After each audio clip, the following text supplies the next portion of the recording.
نہج البلاغہ basically آج سے almost 1000 سال پہلے ایک عالم دین تھے رضی شریف رحمہ اللہ تعالی، المتوفا 406 ہجری، 359 ہجری میں یہ پیدا ہوئے اور 406 ہجری میں فوت ہوئے. اور شیعہ کے ہاں ان کی اس کلیکشن کو بڑی پذیرائی ملی، اور یہ خود سید تھے اور عام سید نہیں تھے، امام موسیٰ کاظم کی اولاد میں سے تھے. 4 واسطوں سے ان کا جو سلسلہ نسب ہے وہ امام موسیٰ کاظم سے جا کے ملتا ہے. تو انہوں نے سیدنا علی رضی اللہ تعالیٰ عنہ کے خطبات، مختلف مواقع کے اوپر جو انہوں نے خطبات دیے، آپ کے خطوط، آپ کے کچھ وصیت نامے، وہ انٹلیکچوئل ترتیب کے ساتھ جمع کیے، سینکڑوں کی تعداد میں، اچھی خاصی ضخیم کتاب ہے وہ. اس میں سے میں نے 10 ریفرنسز ایک انٹلیکچوئل ترتیب سے آپ کے لیے اس ایک نشست میں ظاہر اتنا ہی بیان کیا جا سکتا ہے، وہ چنے ہیں تاکہ ان 10 ریفرنسز کی بنیاد کے اوپر آپ کو یہ بات پتہ چل جائے کہ سنی اور شیعہ کس بات کے اوپر متفق ہیں کتابوں کی حد تک. پریکٹیکلی ہیں یا نہیں ہے یہ تو اب تمام مسلمانوں کی ذمہ داری ہے کہ وہ آپس میں ان چیزوں کو شیئر کریں. لیکن تفصیل میں جانے سے پہلے ایک دفعہ دروشی پڑھ لیں. اللہم صلی علی محمد وعلی آل محمد واصحاب محمد وازواج محمد وامت محمد اجمعین الی یوم الدین آمین. ہاں جی، ریفرنس نمبر 1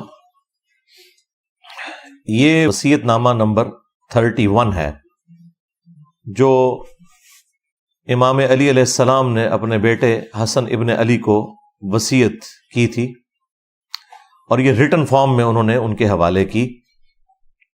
کافی لمبی وصیت ہے لیکن میں اس میں سے تھوڑا سا حصہ پڑھوں گا. اور اس کے ساتھ باقاعدہ لکھا ہے کہ جنگ صفین سے پلٹنے کے بعد جب مقام حاضرین میں منزل کی تو امام حسن کے لیے یہ وصیت لکھوائی انہوں نے. تو چند ایک جملے میں اس میں سے آپ کے سامنے رکھوں گا تاکہ آپ کو عقیدہ توحید کے حوالے سے کلیریفیکیشن ہو جائے، جو سب سے سینسٹیو چیز ہے. اس کائنات کا مقصد ہی توحید کی پہچان ہے، خدا کی پہچان ہے. یہ وصیت ہے اس باب کی جو فنا ہونے والا ہے اور زمانہ کا اقرار کرنے والا ہے. یعنی زمانے نے ختم ہو جانا ہے، یہ اسے پتہ ہے، اور اس کی اپنی ذات نے بھی ختم ہو جانا ہے. تیرا باپ میں، یعنی میری موت آنے والی ہے اور میں تیرے لیے یہ وصیت لکھوا رہا ہوں. اور وہ باپ کے جس کی عمر پیٹھ پھیرائے ہوئے ہے اور جو زمانہ کی سختیوں سے لاچار ہے اور دنیا کی برائیوں کو محسوس کر چکا ہے اور مرنے والوں کے گھروں میں مقیم اور کل کو یہاں سے رخت سفر باندھنے والا ہے. پھر آگے چل کے وہ کہتے ہیں، یقین رکھو کہ جس کے قبضے قدرت میں آسمان و زمین کے خزانے ہیں اس نے تمہیں سوال کرنے کی اجازت دے رکھی ہے اور قبول کرنے کا ذمہ لیا ہے. یعنی اللہ تعالیٰ نے نہ صرف سوال کرنے کی اجازت دی ہے بلکہ یہ گارنٹی دی ہے کہ تم مجھ سے مانگو میں قبول کروں گا. قرآن میں واضح آیت ہے نا، ادعونی استجب لکم، اے میرے بندو مجھ سے دعا کرو میں تمہاری دعاؤں کو قبول کروں گا. ان الذین یستکبرون عن عبادتی، بے شک جو لوگ مجھ سے دعا کرنے میں، اس عبادت میں تکبر کرتے ہیں، میں انہیں ذلیل و خوار کر کے جہنم میں پھینکوں گا. اللہ وہ بادشاہ ہے کہ اس سے دعا نہ کی جائے تو وہ ناراض ہو جاتا ہے. دنیا کے بادشاہوں سے مانگا جائے تو وہ ناراض ہوتے ہیں، اور اللہ وہ بادشاہ ہے کہ اس سے نہ مانگا جائے تو وہ ناراض ہوتا ہے.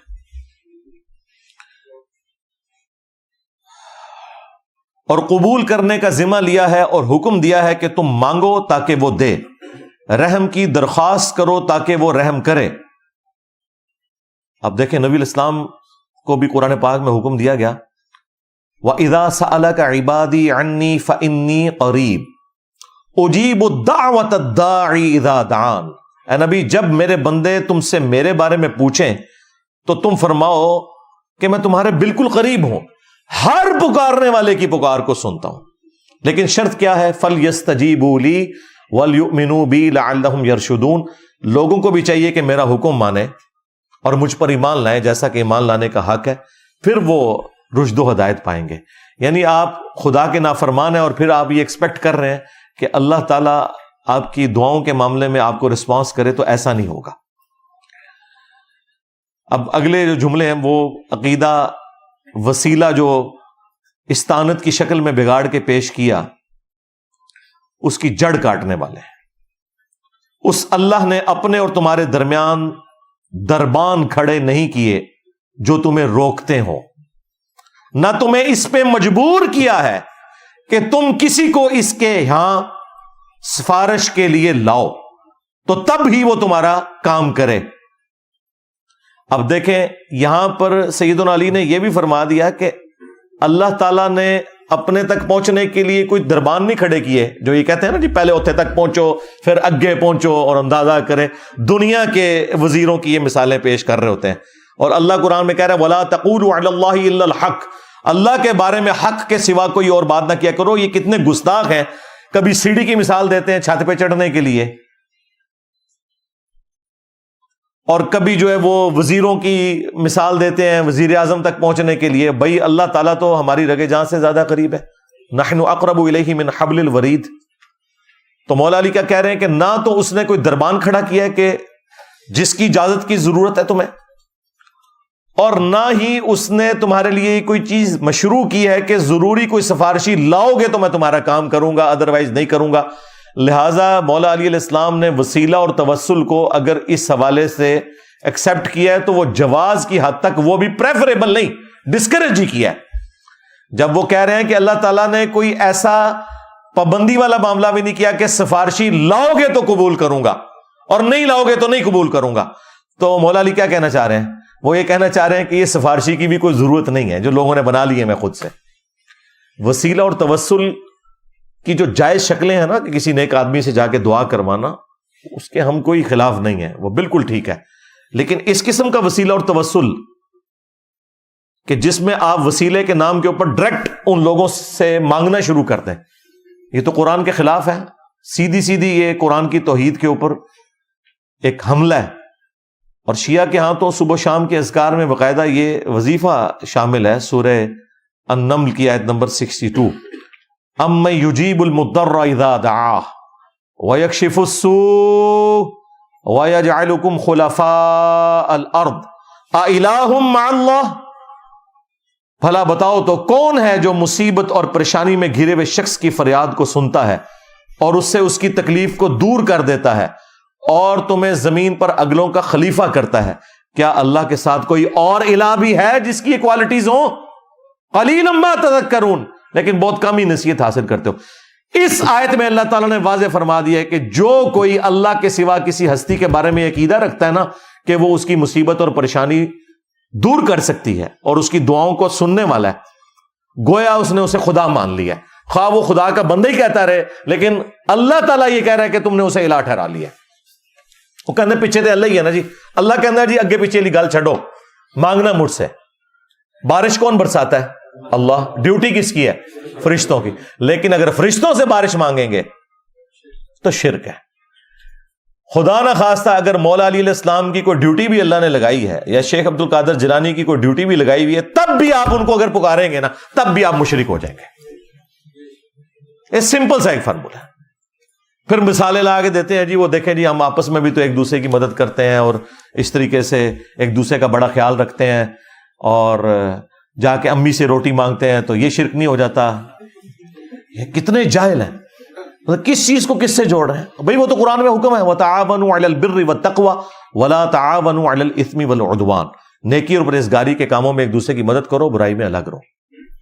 آپ میرے سامنے بیٹھے ہیں، میں آپ کو کہتا ہوں مجھے پانی پلا دیں، بالکل ٹھیک ہے۔ آپ بغداد شریف میں وہاں بھی قبر میں کہتا ہوں پانی پلا دیں تو گئے آپ، سیدھی سی بات ہے، ایک سمپل سی بات ہے۔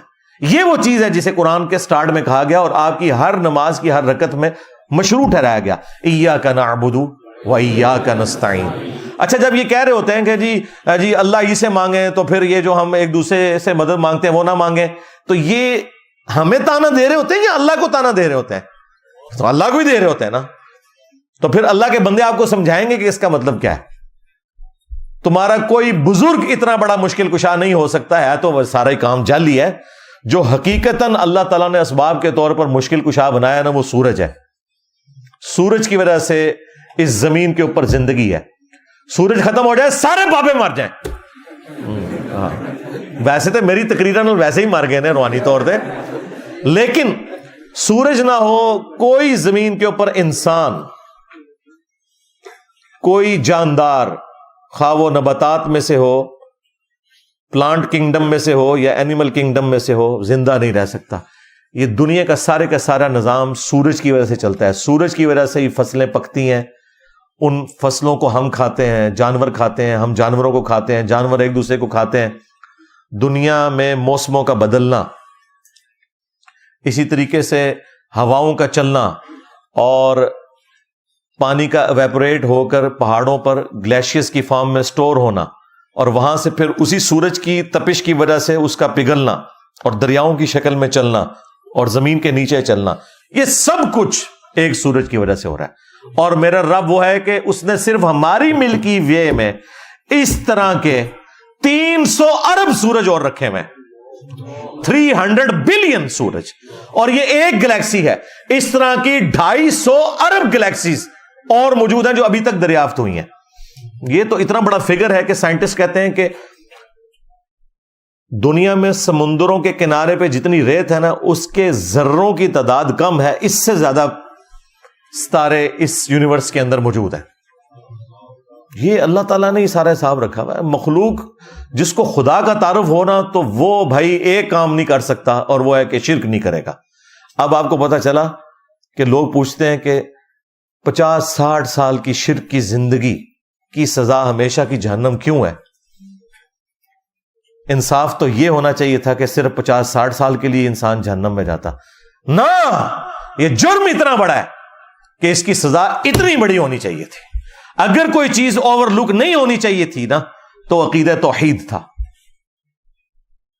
جو انسان اپنا پیشاب نہ روک سکے، جو انسان اپنے آپ کو نیند سے آزاد نہ کر سکے، جو انسان اپنے آپ کو کھانے پینے سے بے نیاز نہ کر سکے، اس کو اللہ کے مقابلے پر کھڑا کر دینا، خواہ اللہ کا اسسٹنٹ بنا کے کوئی منی گاڈ بنا کے پریزنٹ کر دینا، اس سے بڑا تو کوئی جرم ہونا ہی نہیں چاہیے. اور اس کی سزا واقعی یہ بنتی ہے.